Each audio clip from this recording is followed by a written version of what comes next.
الحمد لله رب العالمين والصلاة والسلام على قائد الغر المحجلين نبينا محمد وعلى آله وصحبه أجمعين وبعد.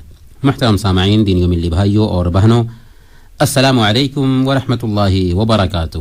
ریڈیو کویت کے ہفتہ وار دینی پروگرام باتیں جن سے زندگی سنورتی ہے میں آپ سب کا استقبال ہے۔ یہ پروگرام آپ سب کا ہے اور آپ سب کے دینی جذبات کا ترجمان ہے۔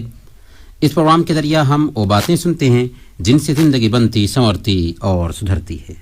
محترم بھائیوں اور بہنوں، نماز اسلام کا ایک اہم رکن ہے اور اللہ رب العالمین سے تعلق قائم کرنے کا سب سے بہترین ذریعہ ہے۔ اللہ کے نبی صلی اللہ علیہ وسلم نے اس نماز کو اپنی آنکھوں کی ٹھنڈک قرار دیا۔ نماز کا وقت ہوتا تو اللہ کے نبی صلی اللہ علیہ وسلم حضرت بلال رضی اللہ تعالی عنہ کو کہتے تھے، اقم الصلاۃ یا بلال ارحنا بہا، اے بلال ہمیں نماز سے راحت پہنچاؤ۔ نماز وہ عبادت ہے جس کا اہتمام کر کے ہم جنت میں جا سکتے ہیں۔ حضرت ربیعہ رضی اللہ تعالی عنہ جو اللہ کے نبی صلی اللہ علیہ وسلم کی خدمت کیا کرتے تھے اور وضو کا پانی وغیرہ دوسری چیزیں بھی لا کر کے دیا کرتے تھے، ایک مرتبہ اللہ کے نبی صلی اللہ علیہ وسلم خوش ہو کر کے کہتے ہیں کہ ربیعہ مانگو اگر کچھ مانگنا چاہتے ہو تو۔ حضرت ربیعہ رضی اللہ تعالی عنہ نے کہا کہ یا رسول اللہ، جنت میں آپ کی رفاقت چاہیے۔ اللہ کے نبی صلی اللہ علیہ وسلم نے کہا فَعِنِّي عَلَى نَفْسِكَ بِكَثْرَةِ السُّجُودِ، اگر تجھے جنت میں میری رفاقت چاہیے تو کثرت سجود سے میری مدد کرو۔ مطلب یہ ہے کہ زیادہ سے زیادہ نماز کا اہتمام کرو۔ یہ نماز ہے کہ اللہ کے نبی صلی اللہ علیہ وسلم آخری دنوں میں ہیں، بیماری کی حالت میں بھی فکر ہے تو اسی نماز کی۔ وفات سے چند دن قبل تیز بخار کی وجہ سے آپ پر غنودگی طاری ہو جاتی تھی۔ عشاء کے وقت جب آنکھ کھلتی ہے تو سب سے پہلے یہی پوچھتے ہیں کہ کیا لوگوں نے نماز ادا کر لی ہے؟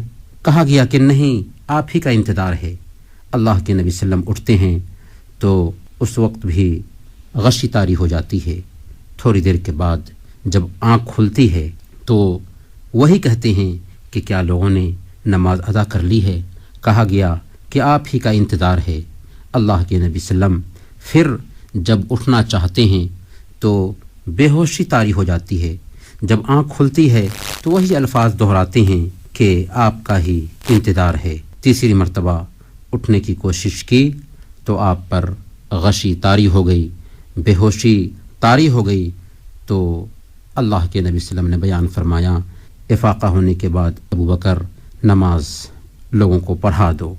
اللہ کے نبی صلی اللہ علیہ وسلم آخری دنوں میں ہیں، اس وقت بھی جانتے ہیں کیا فرما رہے ہیں، الصلاۃ الصلاۃ وما ملکت ایمانکم، نماز کی پابندی کرتے رہنا، نماز کی پابندی کرتے رہنا، اور جو تمہارے زیر دست ہوں ان کا بھی خیال کرنا۔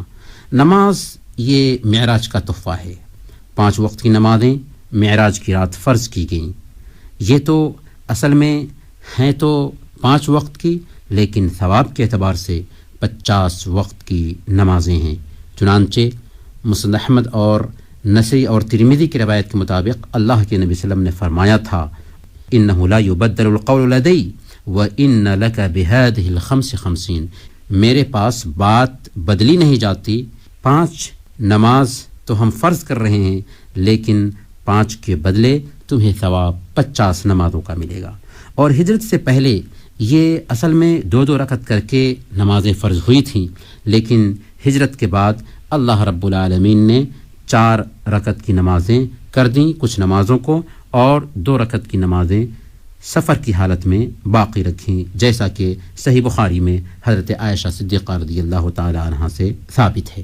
اللہ کے نبی صلی اللہ علیہ وسلم نے نماز کی اتنی اہمیت بتائی اور اس کا اتنا مقام اور مرتبہ بتایا کہ صحیح بخاری اور مسلم کی روایت کے مطابق ایک مرتبہ آپ نے صحابہ کرام سے کہا تھا کہ تمہارا کیا خیال ہے کہ اگر تم میں سے کسی کے دروازے پر نہر ہو اور وہ اس میں ہر دن 5 مرتبہ نہاتا ہو تو کیا اس کے بدن پر کوئی میل کچیل باقی رہ جائے گا؟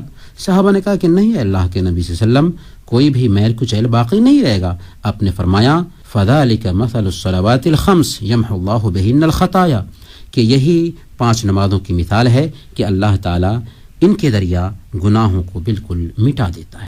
اور یہ نماز ہے کہ اس کی اہمیت دیکھیے کہ یہ اسلام اور کفر کے بیچ حد فاصل ہے۔ صحیح مسلم کی روایت ہے، حضرت جابر رضی اللہ تعالیٰ عنہ بیان کرتے ہیں کہ اللہ کے نبی صلی اللہ علیہ وسلم نے بیان فرمایا کہ بین العبد و بین الکفر ترک الصلاۃ، کہ بندے اور کفر کے بیچ اگر کوئی چیز فرق کرنے والی ہے تو یہ نماز ہی ہے۔ نماز ایک ایسی عبادت ہے کہ اس کے لیے اہم چیز نیت ہے۔ نیت کا صحیح ہونا بہت ہی ضروری ہے۔ اگر نیت میں کھوٹ ہے اور صحیح نیت کے ساتھ میں نماز ادا نہیں کی جا رہی ہے تو اس کا کوئی اعتبار نہیں ہوتا۔ اللہ کے نبی صلی اللہ علیہ وسلم ایک مرتبہ صحابہ کرام کے پاس میں آتے ہیں، صحابہ کرام کو دیکھتے ہیں کہ وہ مسیح الدجال کے بارے میں بات کر رہے ہیں۔ اس وقت اللہ کے نبی صلی اللہ علیہ وسلم صحابہ کرام کو خطاب کرتے ہوئے کہتے ہیں، الا اخبرکم بما هو اخوف علیکم عندی من المسیح الدجال، کیا میں تجھے ایسی بات کے بارے میں خبر نہ دوں جو ہماری نظر میں مسیح الدجال سے بھی زیادہ خطرناک ہے، یعنی اس کی نزاکت زیادہ ہے۔ لوگوں نے کہا کہ اللہ کے نبی صلی اللہ علیہ وسلم ضرور بتائیے، آخر مسیح الدجال سے بھی خطرناک چیز کیا ہو سکتی ہے؟ آپ نے فرمایا الشرک الخفی، یہ پوشیدہ شرک ہے۔ وہ کیا ہے؟ ان یقوم الرجل فیصلی فیزید صلاتہ لما یرى من نظر رجل، کہ ایک آدمی نماز ادا کرنے کے لیے کھڑا ہوتا ہے اور نماز کو اس لیے لمبا کرتا ہے کہ کوئی آدمی اسے دیکھ رہا ہے تو اس کی نماز کو اچھا بتائے اور اچھا سمجھے، گویا کہ نماز ادا کر رہا تھا اور اس کے اندر ریاکاری آ گئی، دکھلاوا آ گیا، تو اصل میں یہ نماز اس کے چہرے پر مار دی جاتی ہے۔ اسی وجہ سے دکھلاوے کی نماز کو شرک کہا گیا ہے۔ اللہ کے نبی صلی اللہ علیہ وسلم نے بیان فرمایا، من صلی یرائی فقد اشرک ومن صام یرائی فقد اشرک ومن تصدق یرائی فقد اشرک، کہ جس نے دکھلانے کے لیے روزہ رکھا اس نے شرک کیا، اور جس نے دکھلانے کے لیے نماز ادا کی اس نے شرک کیا، اور جس نے دکھلاوے کے لیے صدقہ کیا اس نے شرک کیا۔ یہ نماز ہے کہ آپ دیکھیے، تصور کر سکتے ہیں کہ 10 سال کی عمر کو ہمارا بچہ پہنچ جاتا ہے اور نماز کی ادائیگی نہیں کرتا ہے تو حکم یہ دیا گیا ہے کہ اس کی پٹائی کی جائے۔ اللہ کے نبی صلی اللہ علیہ وسلم نے بیان فرمایا، مروا اولادکم بالصلاۃ وهم ابناء 7 سنین واضربوهم علیہا وهم ابناء 10 سنین وفرقوا بینهم فی المضاجع، جب تمہارے بچے 7 سال کے ہو جائیں تو ان کو نماز کا حکم دو، اور جب 10 سال کے ہو جاتے ہیں اور نماز میں کوتاہی کرتے ہیں تو ان کی پٹائی کرو اور ان کے بستر کو بھی الگ کر دو۔ نمازوں میں خاص طور پر عصر کی نماز کی بہت اہمیت ہے۔ اللہ کے نبی صلی اللہ علیہ وسلم نے یہاں تک بیان فرمایا کہ اگر کسی کی عصر کی نماز فوت ہو جاتی ہے تو گویا کہ اس کا مال اور اس کے اہل و عیال لٹ گئے۔ صحیح بخاری اور مسلم کی روایت ہے، اللہ کے نبی صلی اللہ علیہ وسلم بیان فرماتے ہیں، الذی تفوتہ صلاۃ العصر فکأنما اوتر اہلہ ومالہ، کہ جس آدمی کی عصر کی نماز فوت ہو جائے، چھوٹ جائے، اس کی حالت اس انسان کی طرح ہے جس کے اہل و عیال اور مال و اسباب تباہ ہو گئے ہوں، ہلاکت کا شکار ہو گئے ہوں۔ نماز ہر حالت میں ادا کرنا ہے، کسی بھی حالت میں معاف نہیں۔ ہاں اتنا ضرور ہے کہ ایک آدمی بیمار ہے، کسی طرح کی شکایت ہے اسے، تو کھڑے ہو کر نماز ادا نہیں کر سکتا، بیٹھ کر ادا کرے گا، بیٹھ کر ادا نہیں کر سکتا تو لیٹ کر کے ادا کرے گا۔